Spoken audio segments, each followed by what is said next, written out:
Graça e paz, meus queridos amigos do YouTube, aqui Fernando Vargas novamente com vocês no canal Pregando o Evangelho. E que felicidade poder estar aqui com vocês, não é mesmo? Depois de tanto tempo afastado, de quase ter ido para a glória, né, por causa dessa doença que está aí. Mas se você não acompanhou, veja o vídeo anterior que eu dou testemunho aí de como Deus nos deu vitória diante da enfermidade. Eu não quero tomar tempo desse vídeo falando de algo que eu já falei num vídeo anterior, né? Bom, e pela primeira vez no canal aqui temos um vídeo polêmica, né? A minha intenção, né, aqui no YouTube jamais é ficar com treta, com discussão, enfim. É sempre trazer a Bíblia para vocês, né? Então eu quero tratar de algo que eu levantei uma polêmica na série de estudo Atos dos Apóstolos. Acompanha aí no canal. No capítulo 1, quando a gente vai falar da sucessão do apostolado de Judas por Matias, né, nós levantamos a questão se nos dias de hoje ainda existem apóstolos ou se o ministério apostólico ele ainda é ativo nos dias de hoje, né? E através de alguns comentários aí eu decidi fazer esse vídeo para trazer aí as duas visões teológicas, uma que defende que não existe mais o ministério apostólico e outra que defende que existe o ministério apostólico. Tem uma outra terceira corrente teológica, na verdade que não sei que teologia é essa, né? Que são esses apóstolos da mídia, os apóstolos televisivos, né? Os das grandes franquias de igreja, aqueles que por terem vários pastores debaixo deles, né? Ele não pode ser pastor, né? Ele tem que ter um título acima, né? Ele tem que ser maior, ele tem que ser um apóstolo, ele tem que ser um patriarca, ele tem que ser um querubim, um semideus, né? Que nada a ver tem com o apóstolo da Bíblia. Então esses terceiros aí a gente já descarta totalmente, né? Às vezes você que está vendo o vídeo participa de uma igreja que tem um desses apóstolos aí. Eu não estou aqui para te ofender, eu vou trazer a Bíblia e quem sabe até você abra um pouco os olhos e tenha uma visão um pouquinho melhor acerca disso, né? Uma visão bíblica. Bom, então antes de entrarmos aqui nas duas correntes teológicas, se inscreve aí no canal, ajuda a gente, curta os vídeos, ative as notificações para o YouTube sempre te avisar quando tiver um vídeo novo, comente, compartilhe a palavra de Deus nesse tempo de pandemia para que mais pessoas sejam alcançadas e edificadas, tá bom? Ajuda a gente aí, a gente quase parou, mas graças a Deus o Senhor foi fiel e nos manteve aqui e vamos continuar pregando o Evangelho em todos os meios que a gente puder, não é mesmo? Bom, primeiramente eu vou tratar da corrente teológica que diz que hoje não existe mais o ministério apostólico. Então eu quero trazer aqui na Bíblia para vocês qual a principal base, o principal texto que eles usam para isso, né? Existe N versículos das duas vertentes, mas a gente vai se preocupar com a base de cada um deles para que o vídeo não fique muito longo. Então está em Atos dos Apóstolos, no capítulo 1, tá? Eu vou ler do versículo 15 até o versículo 23 para vocês. Diz assim: Naqueles dias, Pedro se levantou no meio dos irmãos, que formavam um grupo de mais ou menos 120 pessoas, e disse: Irmãos, era necessário que se cumprisse a Escritura, que pelo Espírito Santo predisse da boca de Davi a respeito de Judas, que foi o guia daqueles que prenderam a Jesus. Ele era um dos nossos e teve parte neste ministério. Ora, este homem adquiriu um campo com o preço da iniquidade, e caindo da cabeça, rompeu-se pelo meio, e todas as suas vísceras se derramaram. Isso chegou ao conhecimento de todos os moradores de Jerusalém, de maneira que em sua própria língua esse campo era chamado de Aceldama, isto é, campo de sangue. E Pedro continuou: Porque está escrito no livro de Salmos: Fique deserta a sua morada e não haja quem nela habite, e que outro tome o seu encargo. Portanto, é necessário que, dos homens que nos acompanharam todo o tempo em que o Senhor Jesus andou entre nós, começando no batismo de João, até o dia em que foi tirado do nosso meio e elevado às alturas, um destes se torne testemunha conosco da sua ressurreição.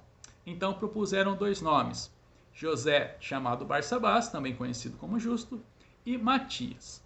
Bom, aqui nesse texto nós vemos que os discípulos, né, Pedro e os demais ali, os 11, os demais discípulos, eles concluíram que alguém precisava assumir o apostolado no lugar de Judas para continuar o testemunho, né, do ministério da ressurreição de Jesus. Mas que para assumir o ministério do apostolado, essa pessoa precisava ter sido uma testemunha ocular do ministério de Jesus, precisaria ter andado com eles, com Jesus, durante todo o tempo do ministério, desde o batismo de João até quando Jesus é elevado às alturas, não é? Então eles escolhem 2 nomes, tiram sorte sobre eles e cai sobre Matias, e Matias então assume o apostolado. Então eles colocam aqui que biblicamente, para os apóstolos e demais discípulos, houve-se um critério para poder ser um apóstolo, que era ser uma testemunha ocular do ministério de Jesus. E também eles vão usar o texto lá de Apocalipse, que fala da Nova Jerusalém, das 12 pedras, né, que estão nos muros da cidade celestial, que carregam ali o nome dos 12 apóstolos do Cordeiro, ou seja, existe um número fechado de apóstolos nessa visão, e não se existe mais apóstolo então. Né? Até na época eu levantei a questão, né? Quem seria o 12º? Matias ou Paulo? E em se tratando desse critério colocado, se a gente for analisar o apóstolo Paulo, ele não se encaixa, porque ele não foi uma testemunha ocular do ministério de Jesus. Né? Em 1 Coríntios, no capítulo 15, ele vai defender o apostolado através daqueles aos quais Jesus apareceu ressurreto. Né? Então ele vai falar que ele apareceu para os irmãos, para mais de 500 pessoas, apareceu para Tiago, para Pedro, e também apareceu para ele, né? Então ele fala que ele é uma testemunha da ressurreição de Cristo, tá? E que ele fala assim, a mim e também a mim, como a um nascido fora de tempo, né? E sobre ele vai falar que sobre o apostolado dele, sobre ele ser aquele apóstolo aos gentios, aquele que Deus escolheu para escrever mais da metade do Novo Testamento. Ele vai falar que desde o ventre de sua mãe Deus já o havia separado. Então havia um propósito especial sobre a vida do apóstolo Paulo, que era um erudito, um mestre das Escrituras, né? E Deus o usou como instrumento para escrever então mais da metade do Novo Testamento debaixo da revelação do Cristo, não é mesmo? Bom, então nós temos essa visão. Existia um critério para ser apóstolo, que era ser uma testemunha ocular de Jesus, e que existem os 12 apóstolos do Cordeiro, que são um número fechado.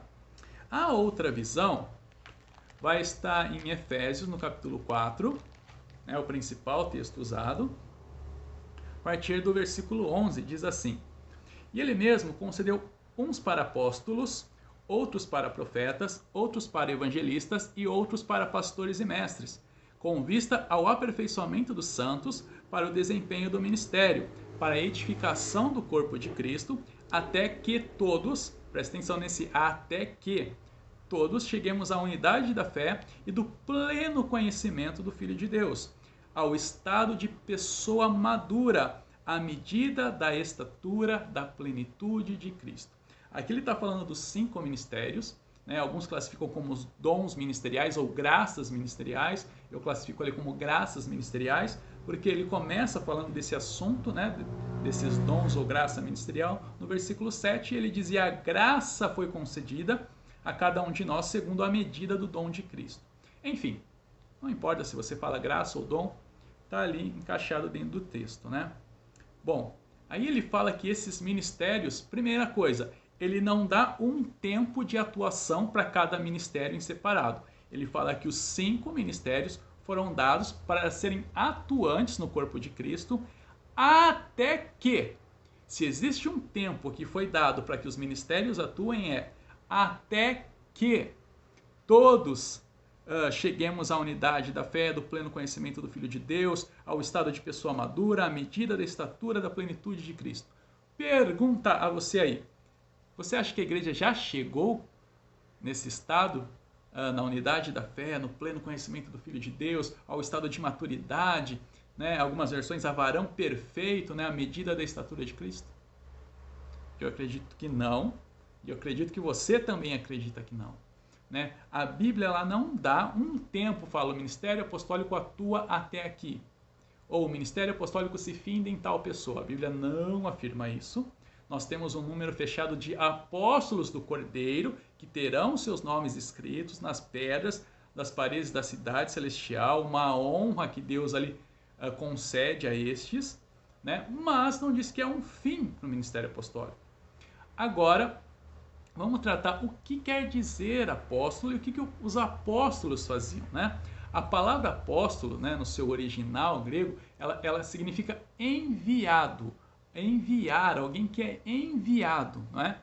Quando a gente vai ler lá nos evangelhos e fala assim que João foi um enviado de Deus, a palavra usada no texto é a mesma palavra para apóstolo, né? Mas a gente sabe que João foi um profeta, né? Mas a palavra usada para falar sobre ele ali, e houve João enviado de Deus, é apóstolo também, né? Então a gente precisa entender que apóstolo é alguém que é enviado, mas a gente sabe que o apóstolo bíblico, ele exerceu uma função. Paulo vai falar que a igreja de Cristo ela está fundada ou fundamentada no fundamento dos apóstolos e dos profetas, e esse fundamento é Cristo. Quando a gente olha para Atos, no capítulo 6, na instituição dos diáconos, né? A gente vê que a igreja já estava com muitas demandas e havia uma discussão das viúvas dos gregos com as viúvas dos judeus, porque elas diziam que não estavam sendo atendidas da mesma forma. Então os apóstolos ali instituem os diáconos para o serviço da mesa, para o serviço do povo, para atender essa demanda, e eles falam que eles estariam focados, né, no ministério da palavra e na oração. Os apóstolos eram aqueles que trazem o fundamento para a igreja, que é Cristo, através da palavra, através da oração. Os apóstolos são aqueles que, por causa da perseguição, principalmente depois da morte de Estevão, ali no final do capítulo 7, a gente já começa a ver isso adiante no capítulo 8, eles saem pelo mundo seguindo a ordem de Jesus, pregando o evangelho, estabelecendo, fundando a igreja de Deus. Então eles vão para áreas onde o evangelho não foi pregado ainda, onde Cristo não foi anunciado, então eles anunciam a Jesus, eles fundam e fundamentam uma igreja, eles estabelecem um corpo de Cristo, eles estabelecem uma liderança até que ali se esteja uma igreja saudável, então eles vão para outro lugar, também desbravar o terreno, né, para estabelecer igrejas, lançar fundamento, enfim, esse é o papel do apóstolo. Eu creio que hoje existam pessoas que fazem isso, porque nós sabemos que existem lugares no mundo que ainda não foram alcançados, né? E no decorrer da história da igreja, muitas outras pessoas exerceram essa função de ir a lugares remotos onde Cristo não havia sido anunciado, para anunciar o evangelho, para levar fundamento, para estabelecer igrejas. Essas pessoas não são enviadas de Deus, não é mesmo? Então vamos pensar assim, bom, tenho a primeira visão, que não existem mais apóstolos porque foi um número fechado e havia um critério a ser atendido. E nós temos essa outra passagem das pessoas que creem que o ministério apostólico é válido para os dias de hoje, porque não atingimos esse até que. Porque existem lugares no mundo que ainda não foram alcançados, onde Cristo não foi anunciado. Bom, eu quero trazer uma reflexão para vocês aqui, que está no capítulo 13 do livro de Atos, que é a comissão do apóstolo Paulo, juntamente com Barnabé. O texto lá vai dizer assim: havia na igreja de Antioquia profetas e mestres, Barnabé, Simeão, chamado Níger, Lúcio de Cirene, Manaém, que tinha sido criado com Herodes, o tetrarca, e Saulo. Enquanto esses estavam adorando ao Senhor, jejuando e orando, o Espírito Santo disse: separa-me agora Barnabé e Saulo para a obra, singular a obra, que os tenho chamado. Então, jejuando e orando, impondo a mão sobre eles, os despediam. Continuando, versículo 4. Então, Barnabé e Saulo, enviados pelo Espírito Santo, enviado apóstolo, tá? Enviado pelo Espírito Santo, foram até Seleucia e dali navegaram para Chipre. Quando chegaram a Salamina, começaram a anunciar a palavra de Deus nas sinagogas judaicas. E também tinham João como auxiliar. Então vamos ver aqui. Separa-me Barnabé e Saulo para a obra que os tenho chamado, né? E quando os dois são despedidos, enviados pelo Espírito Santo, os dois começam a pregar nas sinagogas judaicas, onde o Espírito Santo os enviou. O que eu quero tratar aqui? Muitas pessoas pensam que Barnabé foi um cooperador, um auxiliar do ministério do apóstolo Paulo. Não, ele recebe inicialmente o mesmo chamado de ir aos gentios para pregar o evangelho, para estabelecer e fundar igrejas, e fundamentar igrejas, né? Ali nós vemos que Barnabé é chamado de mestre no texto, no primeiro versículo, mas próprio Paulo, ele se diz que ele era mestre, apóstolo e evangelista dado aos gentios, não é? Então, quando Barnabé e Paulo eles rompem um com o outro por causa de João Marcos, que até é citado nesse texto, que João Marcos sim era um cooperador, um auxiliar desse ministério, você vê que eles se separam, Paulo vai para um caminho, Barnabé vai para outro, continuar essa obra de ir aos gentios, de anunciar o evangelho. Será que talvez ele também não exerceu a função apostólica? Aqui a Bíblia fala que foram os dois enviados pelo Espírito Santo. Os dois foram chamados para a obra. Como eu já disse anteriormente, Paulo recebeu de Deus uma chamada muito especial, porque ele era um mestre como poucos nas Escrituras, e através da revelação do Cristo ele pôde escrever mais da metade do nosso Novo Testamento. O que eu quero dizer com isso, né? Primeiro, a gente não pode afirmar aquilo que a Bíblia não afirma, mas a gente precisa refletir, a gente precisa meditar se não há realmente um ministério apostólico no dia de hoje. Eu creio que a igreja evangélica brasileira precisa muito de uma palavra de fundamento, né? Que ela está muito desviada dos propósitos, dos caminhos do Senhor, e a pregação da igreja evangélica brasileira tem sido muito rala, muito fraca, muito sem Cristo, sem o verdadeiro fundamento, por causa de outros propósitos de seus líderes, enfim, não quero entrar nisso, tá? Eu quero deixar aqui esse último texto para nossa reflexão, chamada de Paulo e de Barnabé. Nós sabemos que Paulo não só foi enviado aos gentios, como foi escolhido por Deus para escrever mais da metade do Novo Testamento, mas Barnabé também foi alguém que foi chamado a ir aos gentios, né? Então, pela etimologia da palavra, talvez nós tenhamos aí mais pessoas que foram enviadas, no caso da palavra, do sentido da palavra apóstolo enviado, né, exercendo a mesma função que os 12 que depois da perseguição foram pelo mundo e foram martirizados, com exceção de João, enfim. Qual é a sua opinião? Comenta aqui embaixo, tá?